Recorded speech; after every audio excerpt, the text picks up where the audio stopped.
तत्वों समेत वर्ण और आश्रमों के सब धर्मों का वर्णन। भीष्म जी ने पुलस्त जी से पूछा कि हे भगवान, ब्रह्मलोक के जाने की इच्छा किए हुए पुष्कर क्षेत्र के वासी किस विधि से उस पुष्करण्य में वास करें? क्या पुरुष ही उसमें वास करें या स्त्रियां भी, या सब वर्णाश्रम के लोग निवास करें, या वहां रहने वाले कैसा अनुष्ठान करें? ये सब हमसे कहिए। पुलस्त जी बोले कि पुरुष, स्त्री व सब वर्ण और सब आश्रमों के लोगों को वहां रहना चाहिए, पर सब अपने धर्म आचार सहित व दम्भ मोह आदि से रहित होकर वहां निवास करें। वह कर्म मन वचन से सब ब्रह्मा जी की भक्ति करते हुए जितेंद्रिय रहें, निंदा किसी की न करें, सब प्राणियों का हित करें, क्षुद्रता छोड़ें। भीष्म जी ने इतना सुनकर फिर पूछा कि इस संसार में कौन कर्म करता हुआ पुरुष ब्रह्म भक्त कहलाता है? वह मनुष्यों में कैसे मनुष्य ब्रह्म भक्त समझे जाते हैं? ये सब हमसे कहिए। पुलस्त जी बोले कि मन, वचन व काय से उत्पन्न तीन प्रकार की भक्ति कही गई है। फिर लौकिकी, वैदिकी व आध्यात्मिक के कारण तीनों तीन तीन प्रकार की है।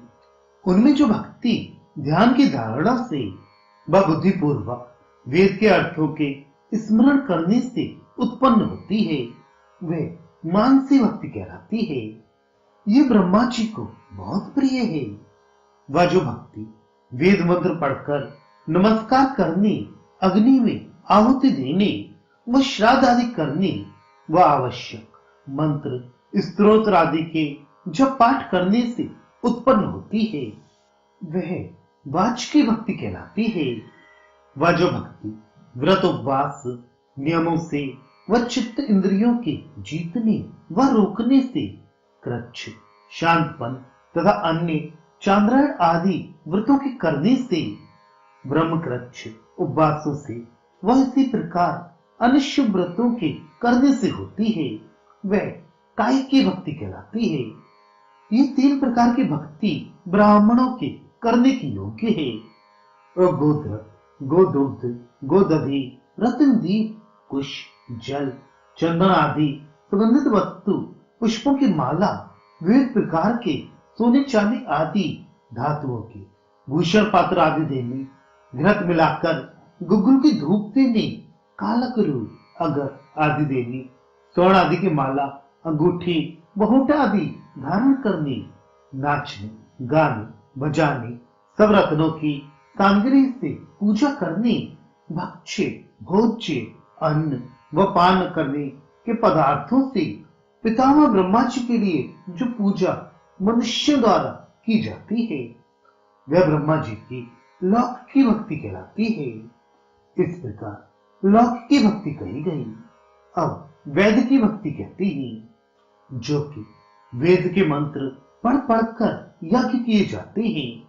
अमावस्या व पौर्णमासी में अग्निहोत्र किया जाता, अच्छे अच्छे पदार्थ ब्राह्मण की दक्षिणा में दिए जाते, प्रोडश आदि चर्म क्रिया की जाती, इष्टि, धृति, सोमपान आदि यज्ञ कर्म किए जाते, ऋक, यज, सामवेदों के मंत्र जपे जाते, वह वेदों की संहिताओं का पाठ किया जाता, वह वेदाध्ययन करते। ये सब कर्म ब्रह्मा जी के लिए किए जाते हैं। उसी को वेद की भक्ति कहते हैं। वह जो अग्नि, भूमि, पवन, आकाश, जल, चंद्रमा व सूर्य के लिए कुछ कर्म किया जाता है, उसके भी ब्रह्मा जी देवता हैं। हे राजन, आध्यात्मिक ब्रह्म भक्ति दो प्रकार की होती है। एक सांख्य शास्त्र के अनुसार, दूसरी योग शास्त्र के अनुसार। इन दोनों का विभाग हमसे सुनो। बुद्धि आदि 24 तत्व है। ये सब अचेतन है। इससे सब भोग्य वस्तु है। वह पुरुष जो कि भोगता है, वह 25वां है। ये पुरुष चेतन है, इसी से भोग करने वाला है, पर कर्म नहीं करता। जो भोगता है, आत्मा अर्थात जीव, वह अनित्य है। वह जो उसका प्रेरक अधिष्ठाता है वह अव्यय है, कभी घटता नहीं है। वह सबका कारण पितामह है, जो कि अव्यक्त व नित्य पुरुष कहलाता है। तत्व सर, भाव सर व भूस्तर, ये सब तत्व से उत्पन्न होते हैं। संख्या, परिसंख्या व प्रधान, ये तीनों गुणमय हैं, क्योंकि ये साधर्म्य व वैधर्म्य को पृथक पृथक जानकर गुणों से युक्त करते हैं।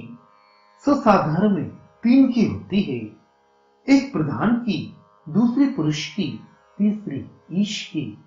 वह ईश अज है व नित्य है, पर जीव अनित्य है व उत्पन्न होता है। प्रधान में साधर्म वैधर्म दोनों टिके रहते हैं, क्योंकि उसमें कारणत्व, ब्रह्मत्व व काम्यत्व तीनों टिके रहते हैं। प्रधान प्रेरणा करने की योग्य है, इससे उसमें वैधर्म विद्यमान रहता है।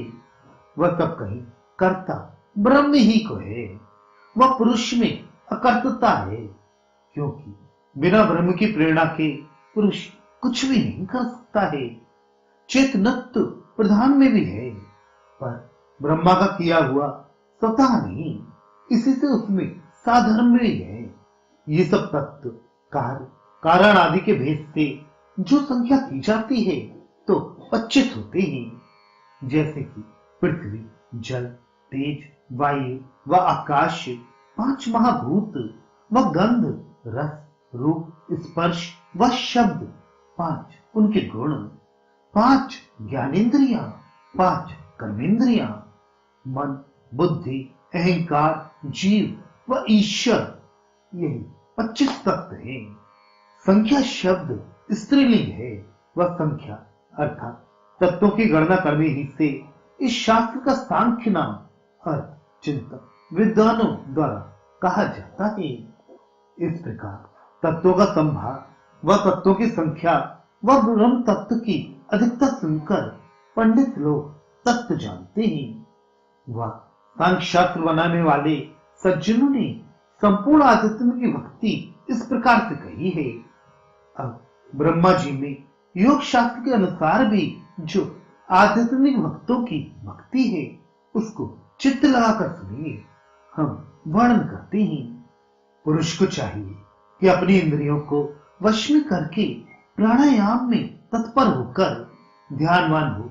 दीक्षा से जो कुछ प्राप्त हो उसे वो खाने वाला, वह व्रती होता हुआ जितनी खाने पीने, देखने सुनने व आनंद प्राप्त करने की इंद्रियां हैं, उनको उन विषयों से खींचकर अपने वश में लाए।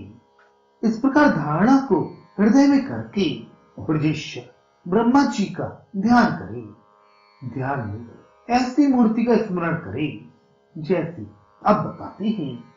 हृदय में एक कमल है, उसकी पंखुड़ी पर बैठे हुए रक्त वस्त्र ओढ़े सुंदर नेत्र वाले, चारों ओर देखते हुए यज्ञोपवीत धारण किए, 4 मुख वाले व 4 भुजा वाले, वह वरदान देने के लिए एक अभयकारी हाथ उठाए हुए ब्रह्मा जी विराजते हैं।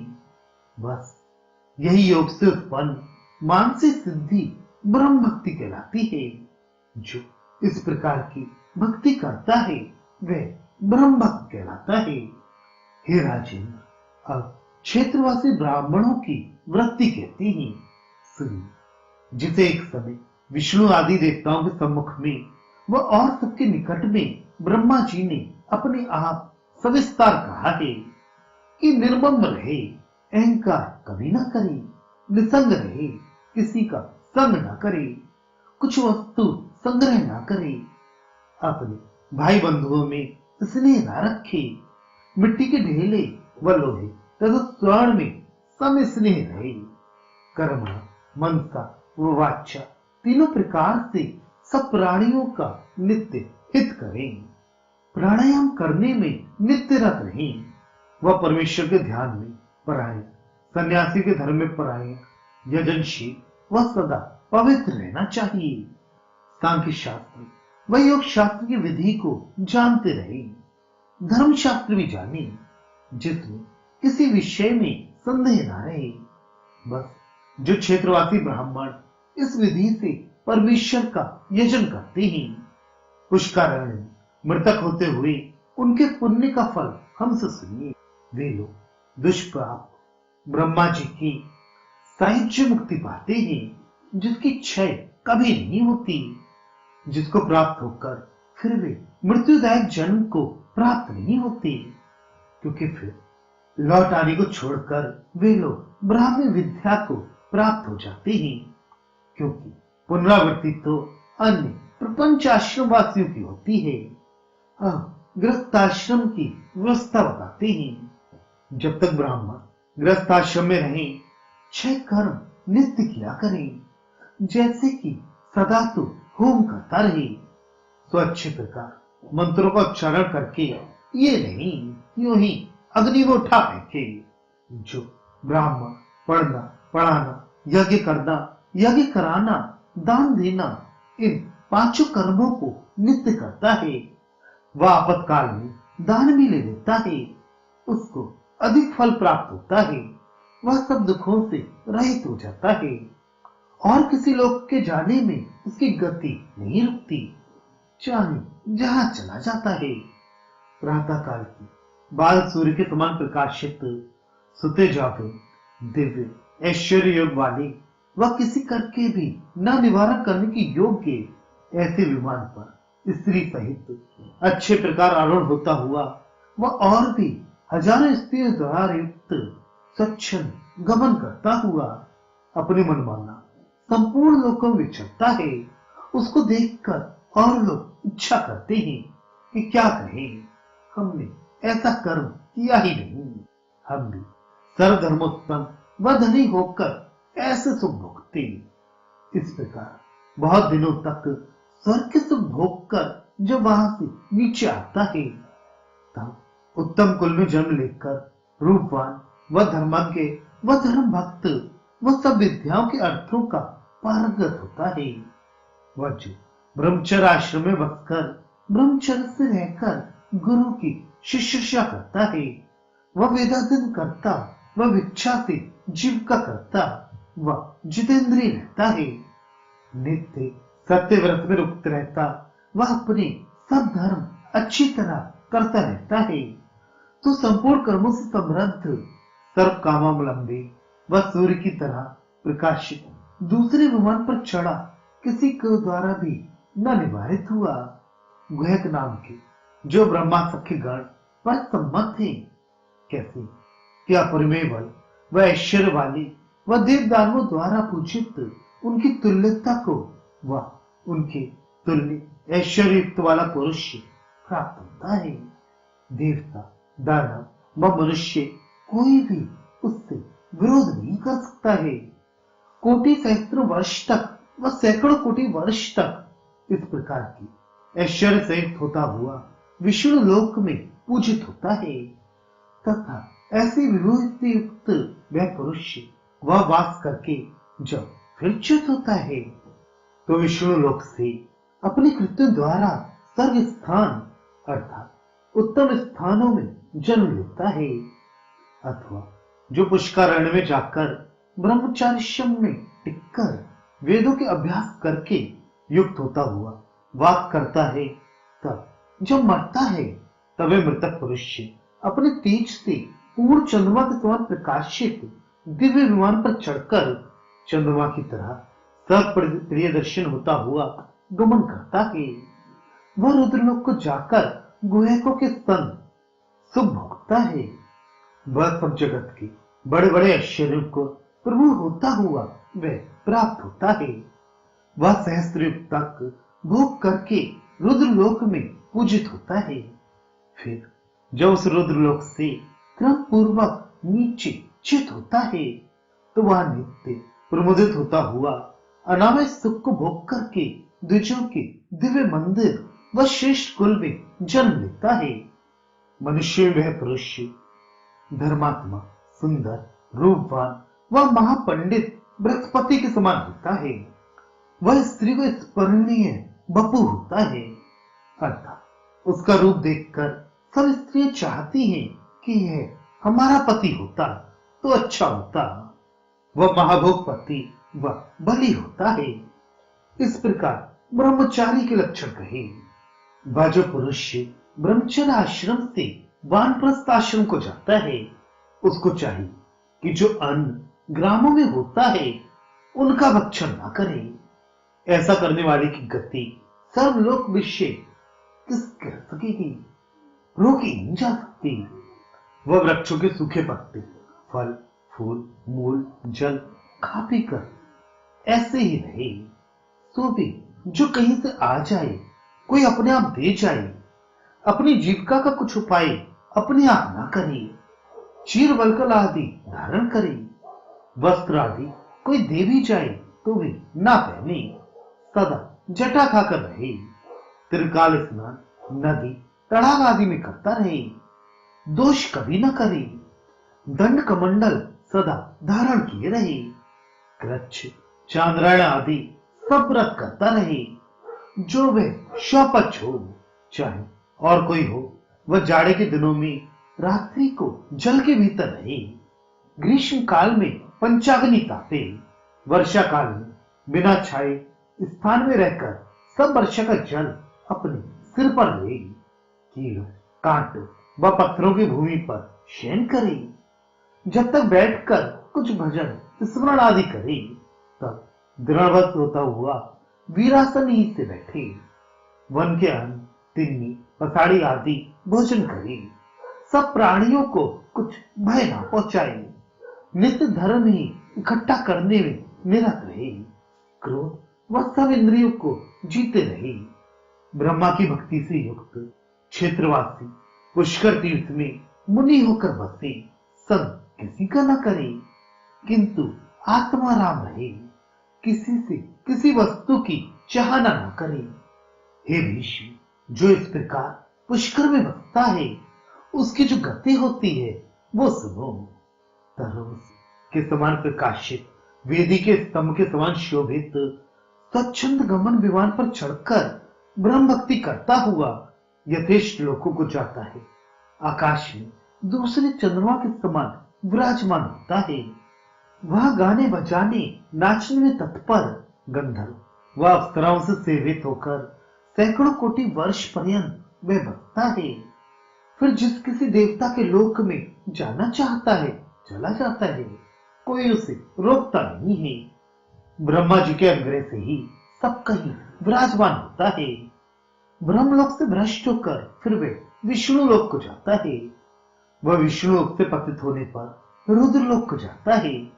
वहां से विच्युत होने से अन्य द्वीपों में वह निश्चय द्वारा प्राप्त होता है। वह नाना प्रकार के यथेष्ट लोक भोग करके फिर और स्वर्ग में जाकर प्राप्त होता है। तदनंतर उनमें ऐश्वर्य भोग करके फिर मृत्यु लोक में उत्पन्न होता है। सो कहीं राजा होता है या राजपुत्र होता है या धर्मान सुखी होता है, अति रूपवान मनोहर कीर्तिमान व भक्तिमान होता है। ये आश्रमों के धर्म कहे। अब वर्णों के धर्म मिले हुए सुनो। ब्राह्मण क्षत्रिय वैश्य शूद्र क्षेत्रवासी होते हुए हे राजे, अपने अपने धर्म में निरत व चिरंजीवी होकर सदाचार में निष्ठ रहते हैं। वह सब प्रकार ब्रह्मा जी के भक्त होकर सब प्राणियों के ऊपर दया करते हैं। वह महाक्षेत्र पुष्कर तीर्थ में जो मुक्ति की इच्छा से बसते हैं, वे लोग मरने पर शोभन विमानों पर चढ़कर ब्रह्मलोक को जाते हैं। उनके संग अप्सरा नाचती जाती हैं, गंधर्व गाते हुए चलते हैं। अथवा जो पुरुष अग्नि में अपने शरीर को होम कर देता है, वह ब्रह्मध्यायी प्राण बड़ा पराक्रमी होकर ब्रह्मलोक को जाता है। वह सब ऐश्वर्य विभव आदि सहित अक्षय ब्रह्मलोक उसको सदा के लिए रहता है, जो कि सब लोकों में उत्तम रमणीय व सब इष्टार्थों का साधक है। इसी प्रकार जो लोग महापुण्यदायक पुष्कर तीर्थ के जल में डूबकर अपने प्राण छोड़ते हैं, हे भीष्म, उन महात्माओं को भी अक्षय ब्रह्मलोक मिलता है। वह वे लोक सब विष्णु रुद्रादि देवताओं से युक्त सब दुखों के नाशक साक्षात देवदेव ब्रह्मा जी के दर्शन करते हैं। वह जो कोई शूद्र पुरुष उपास करके पुष्कर वन में मरते हैं, वह हंस युक्त सूर्य के समान प्रकाशित नाना प्रकार के रत्नों व स्वर्ण से दृढ़ बने हुए चंदन आदि सुगंधित वस्तुओं से लिपे हुए उपमा रहित गुण वाले अप्सराओं के गाने के शब्दों से भरे हुए पताका ध्वज आदिकों से शोभित नाना प्रकार के गंडाओं से निनादित बहुत आश्चर्य क्रीड़ा करने के स्थानों से युक्त सुंदर प्रभाव वाले वह गुण संपन्न वह मयूर वरवाही विमानों पर चढ़कर ब्रह्मलोक को जाते हैं। उपवास करके मृतक हुए धीर मनुष्य ब्रह्मलोक में रमण करते हैं। वह वहां बहुत दिनों तक वास करके वह नाना प्रकार के यथेष्ट भोग को भोग करके फिर मृत्यु लोक में धनवान वह भोगी होकर ब्राह्मण के कुल में उत्पन्न होता है। वह जो कोई मनुष्य पुष्कर तीर्थ में वास करके केवल बिनु कंडे खाकर रहता है, वह अन्य सब लोगों को छोड़ सीधे ब्रह्मलोक को जाता है। वह वहां कल्पक्षय पर्यंत वास करता है, फिर कभी अपने कर्मों से क्लेशित मृत्युलोक को देखता ही नहीं। वह वहां से ऊपर वह तिरछी उसकी गत रहती है, केवल नीचे आने की नहीं। वह सब लोकों में अपना आशय फैलाता हुआ पूजित होता है। वह सदाचार विधि में प्रज्ञ वह वशी वह सब इंद्रियों से मनोहर होता है। नाचना गाना बजाना जानने वाला वह सुंदर ऐश्वर्य युक्त वह सबको उसका दर्शन प्रिय लगता है। जो पुष्प वह धारण करता है, सदा केस तोड़े बने रहते, कभी कुंभलाते नहीं। वह दिव्य भूषणों से सदा भूषित रहता है। देह का रंग नील कमल के दल के रंग का होता है। बाल घुंघराले वह नील रंग के होते हैं। ऐसे उस पुरुष को उत्तम वह सुंदर कटे भाग वाली वह सब सौभाग्य सहित वह सब ऐश्वर्य गुण युक्त युवावस्था से अति गर्वित वहां की स्त्रियां अपने संग लपेट कर शयन कराती व क्रीड़ा कराती हैं। जब वीणा बांसुरी आदि बाजे बजाए जाते हैं, तब शयन से उठता है। इस प्रकार ऐसे महोत्सव के सुख भोगता है, जो अजितेंद्रियों को सर्वथा दुर्लभ है। ये सब पदार्थ उसको सदा शुभ करने वाले ब्रह्मा जी के प्रसाद से मिलते हैं।